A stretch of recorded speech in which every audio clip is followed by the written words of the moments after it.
தேனி மாவட்டம் கம்பம் அருகே கஞ்சா வாலிபர்கள் குறித்து காவல்துறையிடம் புகார் அளித்த சட்டக்கல்லூரி மாணவியை இளைஞர் ஒருவர் இரும்பு வாளியால் தலையில் அடித்து தாக்கியுள்ளார். அந்த இளைஞர் மீது உரிய நடவடிக்கை எடுக்க வேண்டும் என வலியுறுத்தி தேனி மாவட்ட காவல் கண்காணிப்பாளர் சிவபிரசாத்திடம் மாணவி புகார் மனுவை அளித்தார்.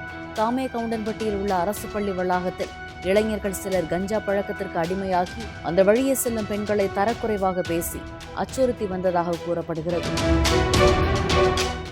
எங்கள் வீட்டுக்கு முன்னாடி ஒரு கவர்மெண்ட் ஸ்கூல் இருக்கும் சார். அங்கே ஒரு 4-5 பசங்க சேர்ந்து ட்ரிங்க்ஸ் எல்லாம் அடிச்சுட்டு கஞ்சாலாம் போட்டுட்டு ரோட்டில் நின்று பிரச்சனை பண்ணுவாங்க.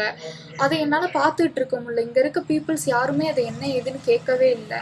அப்போ நான் என்ன பண்ணேன், ஒரு டைம் ராயப்பன்பட்டி இன்ஸ்பெக்டர் ரவுண்ட்ஸ் வந்தப்போ நான் அவர்கிட்ட இதை சொன்னேன். என்னையும் அந்த பசங்க டீஸ் பண்ணுறாங்க, நான் ரோட்டில் போகும்போது வரும்போது என்னையும் சீன்றாங்க, வம்பளுக்குறாங்க அப்படின்னு நான் சொன்னேன். நான் சொல்லவும் அவங்களும் அந்த பசங்களை வான் மட்டும் பண்ணிட்டு போயிருக்காங்க. வான் பண்ணதுலேருந்து அந்த பையன் என் மேலே ஒரு காண்டிலேயே இருந்தான், இவளை ஏதாச்சும் பண்ணணும் அப்படின்னு. அதுக்கப்புறம் கொஞ்ச நாள் சார் வான் பண்ணிட்டு போகவும் கொஞ்ச நாள் அவன் சைலண்ட்டாக தான் இருந்தான். நேற்று ஈவினிங் கரெக்டாக March 5 ஈவினிங் நான் பஸ்ஸை விட்டு இறங்குறேன். காலேஜ் விட்டு வந்துட்டுருக்கேன். கேகேப்பட்டி அவுட்டரில் நான் பஸ்ஸை விட்டு இறங்குறேன். பப்ளிக் பிளேஸில் எல்லாருமே இருக்க இடத்துல ரோட்டில் நின்று என்னை அசிங்கமாக பேசினா. நான் பஸ்ஸை விட்டு இறங்கணுன்னே ரொம்ப ஆபாசமாக பேசினான். நான் அதெல்லாம் காதில் வாங்கக்கூடாதுன்னு சொல்லி நான் கம்ப்யூட்டர் சென்டர் போனேன். ஒரு ரிசல்ட் பார்க்கணுன்றனால நான் கம்ப்யூட்டர் சென்டர் போய் நின்றுருந்தேன். அப்போது அந்த கம்ப்யூட்டர் சென்டருக்கு வெளியே வந்து நின்று அவன் வேர்ட்ஸில் பேசிக்கிட்டே இருந்தான். எனக்கு பயமாயிருச்சு, என்ன பண்ணனே எனக்கு தெரியல. நான் ஒரு பொண்ணு தான் இருக்கேன். என்னை சுற்றி யாருமே என்ன ஏதுன்னு கேள்வி கூட கேட்கல. நான் பயந்து போய் வீட்டுக்கு வந்து வீட்டில் அம்மாச்சியும் அத்தையும் தான் இருக்காங்க. நான் இருக்கிறதே தாத்தா பாட்டி கிட்ட தான் இருக்கேன். எனக்கு வேற யாருமே இல்லை. நான் ரொம்ப ஏழ்மையான குடும்பத்தில் பிறந்த பொண்ணு தான்.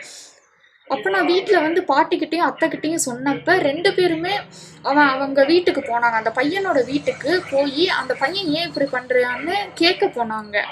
இந்த மாதிரி நம்மெல்லாம் ஒரே ஊர் தானே, ஏன் இந்த பிள்ளையை போட்டு அந்த பையன் இப்படி பாடுபடுத்துறான்னு அவங்க கேட்க போனாங்க. கேட்க போனப்போ நானும் பின்னாடி போனப்போ அங்கே ஒரு 2 பசங்க சேர்ந்துருந்து எங்கள் பாட்டியே அடிக்க வந்தாங்க. அப்போ நான் இடையில போனப்போ ஒரு வாளி எடுத்து என் தலையில் அடிச்சிட்டான் சார். தலையில் அடிக்கவும் என் தலையிலேருந்து ரத்தம் வந்துருச்சு சார். ரத்தம் வரவும் எங்கள் வீட்டில் இருக்கவங்களாம் என்னை கூப்பிட்டுட்டு கம்பம் GH போனாங்க.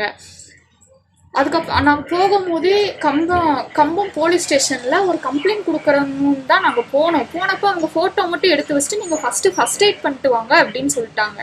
அதுக்கப்புறம் நாங்கள் GH போய் ஸ்டிச்சிங்லாம் போட்டதுக்கப்புறம் வீட்டுக்கு வந்தோடனே ராயப்பன்பட்டியிலேருந்து இன்ஸ்பெக்டர் சார் எல்லா SI சார் எல்லாருமே வந்து என்கிட்ட கம்ப்ளைண்ட்லாம் எழுதி வாங்கிட்டு போனாங்க.